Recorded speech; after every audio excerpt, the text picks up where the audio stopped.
L'aviation militaire russe intensifie son offensive avec des frappes ciblées qui laissent des conséquences dévastatrices. Récemment, un hélicoptère Mi-28NM a mené une attaque sur des positions ukrainiennes, causant des pertes majeures. Cette opération, orchestrée par le groupe de forces Nord, illustre la stratégie agressive adoptée par les forces russes.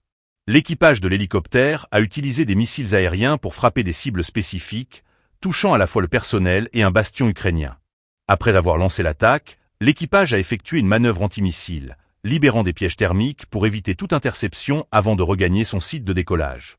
Ces actions témoignent d'une planification minutieuse et d'une exécution précise, caractéristique des opérations militaires modernes.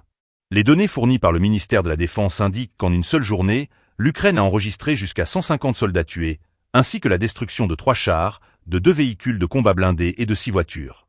De plus, un dépôt de munitions a été anéanti, ce qui pourrait gravement affecter la capacité de l'Ukraine à mener ses opérations militaires dans un avenir proche. Cette offensive a des implications stratégiques significatives. La capacité des forces russes à frapper avec précision des objectifs clés renforce leur position sur le terrain et affaiblit le moral des troupes ukrainiennes. Les pertes humaines et matérielles s'accumulent, exacerbant la situation déjà tendue sur le front. Dans le contexte actuel, chaque attaque, chaque mouvement de troupes est scruté par les analystes militaires. La guerre en Ukraine est loin d'être résolue, et les tensions restent palpables. Les décisions prises par les deux camps sont cruciales, non seulement pour l'issue du conflit, mais aussi pour la vie quotidienne des civils pris dans la tourmente.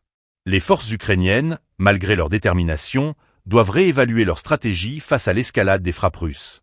Les conséquences de cette dynamique sont multiples et touchent à la fois les militaires et les populations civiles, qui subissent les affres d'un conflit qui semble s'intensifier chaque jour.